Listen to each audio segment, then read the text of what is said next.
Yo, Geeks, Felipe, e vocês estão no canal do Geek Brasil. Fiquem ligados que esse vídeo contém spoilers do mangá de One Piece. Sim, pessoal, vamos então falar sobre o SBS 109. Em semana que nós não temos capítulo, temos o SBS, que é o quadro de perguntas e resposta que os fãs mandam para o Eiichiro Oda e ele arruma um tempinho na sua agenda para responder esses questionamentos nos volumes do seu mangá. E dessa vez vamos para a edição 109. E é claro, surgiu uma personagem feminina de cabelos pretos. A fandom vai à loucura para tentar achar alguma evidência que se pode ali ser ou não ser a mãe de Monkey e de Luffy. Vamos então falar sobre esses detalhes logo depois de você deixar o seu like, se inscrever aqui no canal, compartilhar esse vídeo com os seus amigos. É muito importante você continuar reagindo aos nossos conteúdos para que o YouTube continue a divulgar os nossos vídeos pela plataforma. Isso nos ajuda pra caramba. E também você pode comprar os seus mangazinhos, vocês podem comprar talvez no celular, sua tela aí pro computador, o seu videogame. Você pode comprar o que você quiser pela Amazon através dos nossos links. Isso já nos ajuda pra caramba e faz com que o Geek Brasil permaneça no ar sem você pagar mais nada por isso.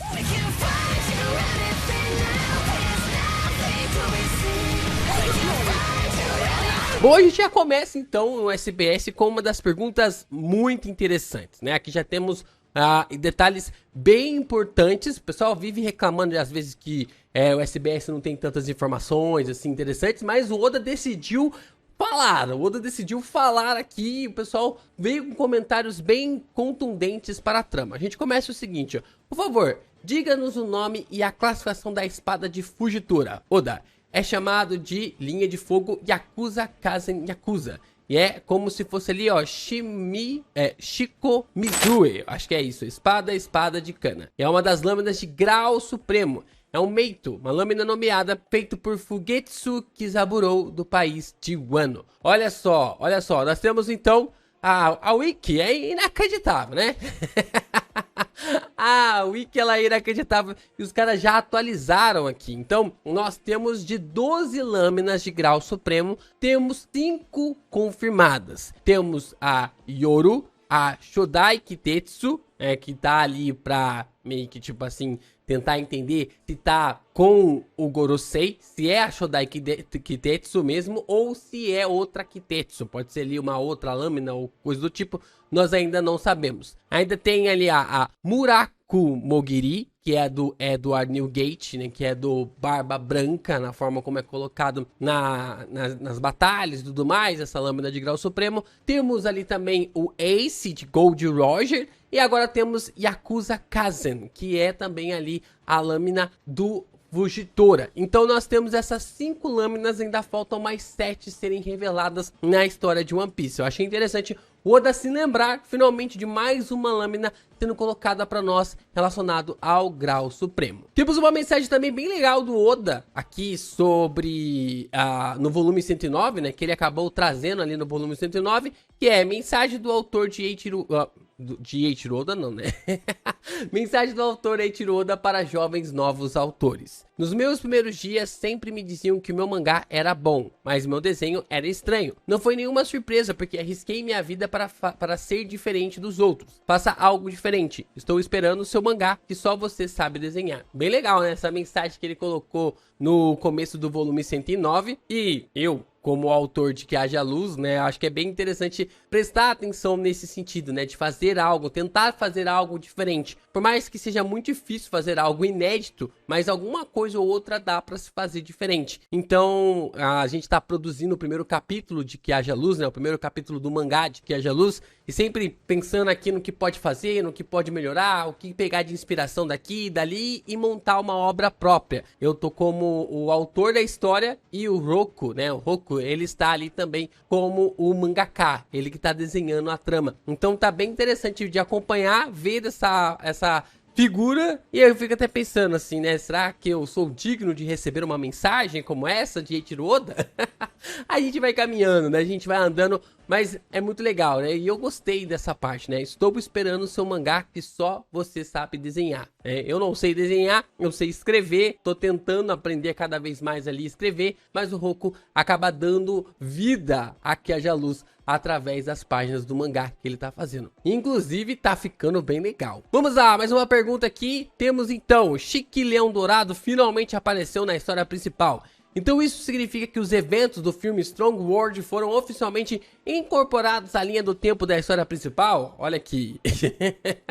Aqui nós temos sempre esse questionamento sobre os filmes serem canônicos ou não, né? One Piece passa por isso, Boku no Hero passa por isso também. E aqui o Oda tá falando o seguinte: bem, você pode incorporar à força o filme inteiro, mas se fizer isso, não estará muito conectado à história principal. Porém, em relação a Strong World, o que eu acho é que o Chique que existia originalmente na história principal é a mesma pessoa usada no filme. Sim, ele está na história principal desde o início, olha só. Então, o Oda pensou no Chique desde o começo do mangá, desde o começo da trama, e entregou esse personagem para ser desenvolvido nos filmes, olha que bacana. E aí, ele fala o seguinte: no entanto, se não fosse mostrado no filme, Chique não deveria ter comido a fruta flutuante. Eu tenho uma regra própria de que não farei um cara que possa voar livremente e flutuar no ar. Então decidi selar a fruta flutuante, porque este é um mangá sobre piratas. Mas já que é o que foi usado no filme, tenho que usá-lo agora na obra original. LOL! É verdade que ocorreu uma estranha importação reversa. Então, pelo que parece aqui, a gente tem uma reviravolta. O Oda pensa no Chique desde o começo da história, que é colocado aqui pra nós. Ele apresentou o Chique para os roteiristas e os produtores do filme Strong World, e depois eles inventaram toda uma roda em cima do personagem e trouxeram o Chique de volta. E a Oda falou assim: caraca, se eu tiver que usar esse personagem em algum momento da trama atual, eu vou ter que trazer ele com essa habilidade, com esse poder de volta ali pra história. Então, como que eu vou encaixar ele na trama principal? Fico pensando se o Chique ainda tem espaço para ser trazido, quem sabe, na guerra final de One Piece. É uma boa oportunidade, é uma boa opção aí para o que vem pela frente. Outra pergunta muito interessante agora sobre as CP. Olá, Oda, escrevi essa carta da França e queria saber como os membros do CP9 foram promovidos a CP0. Te desejo boa sorte. Para quem não sabe, você pode escrever uma carta, sim, uma carta para o Oda para ele ler a sua pergunta no SBS. Então esse fã da França mandou a pergunta diretamente ali para Eiichiro Oda no Japão. E aí ele fala o seguinte, ó: ok, por causa da tradução o japonês ficou estranho, então coloquei a mensagem como está. Então, tipo assim, provavelmente o cara que escreveu a mensagem, a pergunta, não era tão fluente em japonês, e o Oda teve meio que dificuldade para entender e acabou meio que respondendo ali naquilo que ele achou que deveria ser a pergunta do fã. Primeiramente vamos falar dos CP9, que foram derrotados em Enies Lobby. Os membros do CP9 apareceram nas séries de capa relatório independente da CP9, na qual foram responsabilizados por seu chefe Spandan pelo fracasso da missão. Na verdade é pecado do fracasso da missão, no qual decidiram desaparecer em outro lugar. Foi assim que começou o treinamento para ficarem mais fortes. Por outro lado, por algum motivo, devido à autoridade de Spandini, pai de Spandan, ele, Spandan, foi promovido a chefe da CP0. A partir daqui, Lute e os outros descobriram a trama do crime de invasão, que os figurões do submundo e ex-prisioneiros de nível 6 estavam tramando com Spandini, e esmagaram essas organizações para evitá-los. Após esse incidente, Lute e os demais foram reintegrados como agentes da CP0. Spadini está doente, perdeu toda a sua autoridade e Spandan se tornou subordinado de Lute. Então, o Lute caiu para cima ao descobrir uma certa teia relacionado aos figurões do submundo e também ex-prisioneiros de nível 6. Então, talvez essa conexão do submundo com o bando do Barba Negra, né? Porque esses são ex-prisioneiros de nível 6. Isso quer dizer que essa galera tava fazendo algumas conexões e o bando do... não o bando, né? Mas o grupo do Lute foi lá e conseguiu desfazer essas conexões e perceberam também que o Spandini estava no meio dessa bagunça. Por isso o Spandan acabou caindo pra cima, depois ele foi despromovido e o Lute acabou meio que assumindo a liderança da CP0. Outra pergunta interessante, agora sim, vamos falar sobre ela, vamos falar sobre a possível mãe do Luffy, será?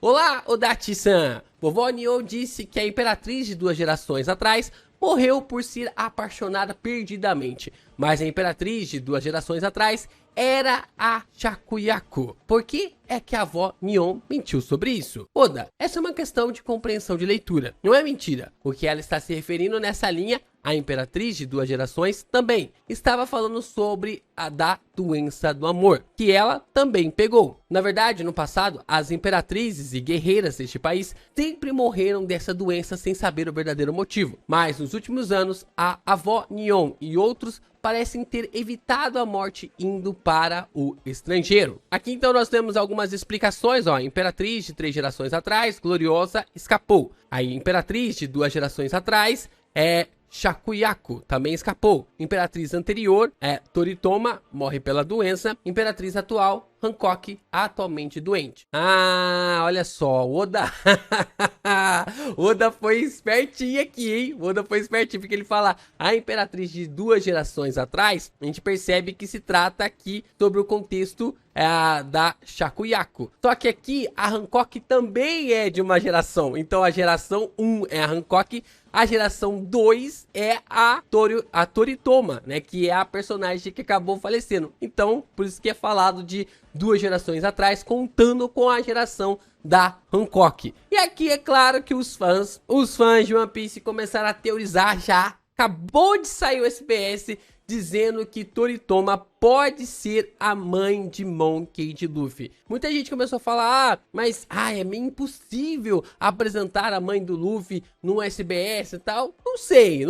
O Oda decidiu fazer ali a mãe do Zoro, o parentesco todo ali do Zoro aparecer no SBS. Então, assim, eu acho tudo possível. Sem contar que, cara, tipo, parece ali algumas características e especificações que podem ser, né? Tipo, simplesmente tem cabelo escuro, tem ali os traços, pode ter alguma conexão ali. Quem sabe, né? Quem sabe? É muito difícil cravar ou falar alguma coisa só da revelação de Toritoma. Mas, como ela acabou falecendo e não levou esse relacionamento com o Dragon adiante, ou não teve esse tipo de conexão ali com o Dragon suficiente, ela veio a falecer. Mas eu acho muito difícil, sem zoar, eu acho muito difícil que seja a mãe do Luffy a Toritoma, porque se ela fosse mesmo a mãe do Luffy, eu acho que quando tem um filho, quando acaba tendo ali um filho de uma paixão muito grande, como no caso ali ou até mesmo não um filho, né, mas um relacionamento muito grande na qual a pessoa ama ali, como por exemplo a Shakuyaku tinha, ou a Gloriosa tinha também, elas acabam meio que superando isso. A não ser que a Toritoma não tivesse saído de Amazon Lily e acabou sendo levada por essa doença. Então, provavelmente essas imperatrizes foram superando ali através dessa doença do amor, por meio que se aventurarem para fora, né? Se aventurarem em suas expedições, enquanto a Toritoma decidiu ficar na ilha de Amazon Lily e não seguiu com as decisões das 2 imperatrizes anteriores a ela. Então, talvez pode ser a mãe do Luffy, talvez possa não ser a mãe do Luffy. Só vamos saber com o tempo.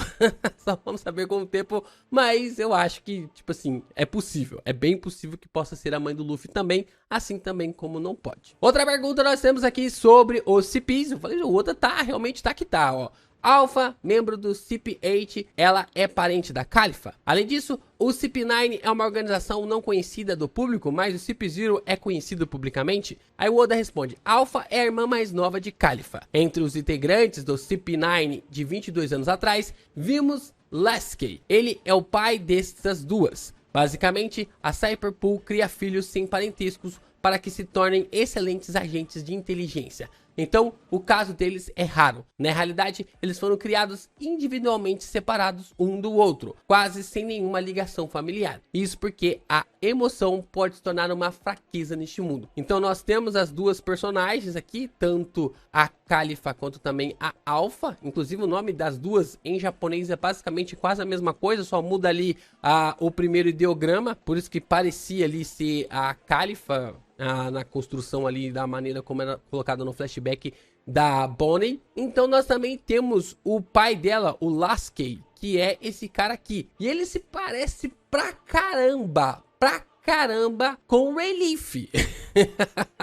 Ele se parece pra caramba com o Rayleigh. O Rayleigh, ó, pra quem não se lembra, o Rayleigh era loiro quando era mais novo, né? Quando ele era mais novo, ele era loiro. Então, a gente pode observar que ele se parece pra caramba com o Rayleigh. Tudo bem que em One Piece tem muita coisa, assim, que os personagens se parecem pra caramba. O Oda gosta até mesmo de repetir algumas situações, mas não dá pra negar que se parece pra caramba com o Rayleigh aqui, o pai tanto da Alpha quanto também da Califa. Então vai saber se eles não eram irmãos. E aí nós temos então a grande pergunta do SBS, porque dizendo assim, no capítulo 1100, o Senhor da Guerra que Ace derrotou e que estava falando ali pro Kuma e também para o Santo Saturno, como era essa pessoa? A resposta, ele se parece com isso. Seu nome é Hanafuda. Seu hobby é coletar Akuma no Mi da antiga, de Zoan ancestral. O que ele está planejando por trás disso permanece desconhecido até agora. Sua altura é de 514 centímetros. Seu outro nome é Rei dos Lagartos. E cara, que personagem top, velho. Eu gostei muito do design dele. Ele lembra alguns outros personagens, né? A gente tem uma mescla tanto do X-Drake quanto também do Kid, né? Parece muito ali algumas características do X-Drake quanto também do Kid. Parece um pouco com o pai do X-Drake, mas provavelmente não é, porque o Doflamingo já matou ali o pai do X-Drake há algum tempo, né? O X-Drake era pequeno, o Ace acabou derrotando ele ali, então acho muito difícil que seja alguma reviravolta nesse sentido. Ele carrega também uma foice e uma bola de ferro, também legal. A bola de ferro parece até ter uma boca aqui embaixo caracterizada, ou não sei se é o espaço, não, é o espaço. É o espaço entre a perna e a bola de ferro, mas é legal, porque parece sim ter aquela bola de ferro pontiaguda e o cara que consegue usar uma foice ao mesmo tempo, um estilo de combate bacana. E o Ace atropelou. O Ace atropelou um Shichibukai com seus primeiros anos como pirata, né? Logo aos seus primeiros anos como pirata, mirou logo o Barba Branca e foi através dos confrontos contra o Barba Branca que o Ace foi aprimorando as suas habilidades. Então quando ele enfrentou um Shichibukai, simplesmente atropelou o cara. Interessante, eu só fico me perguntando se o Oda vai dar alguma espécie de serventia, alguma espécie de prioridade ou até mesmo ali alguma espécie de notoriedade para esse personagem nessa reta final. Se ele revelou, eu acredito que não. Se ele revelou agora sobre essa questão desse personagem, eu acho que não. Acho que só ficou ali na revelação e tudo mais. Talvez esse segredo dele de guardar as Zoans ancestrais, né, ali dos dinossauros ou coisa do tipo, tem alguma serventia para as Smiles que o Caesar Claw acabou utilizando para criar o exército do Kaido. Então, talvez a gente tenha uma conexão ainda desse personagem com o Kaido ou até mesmo com o Caesar Claw.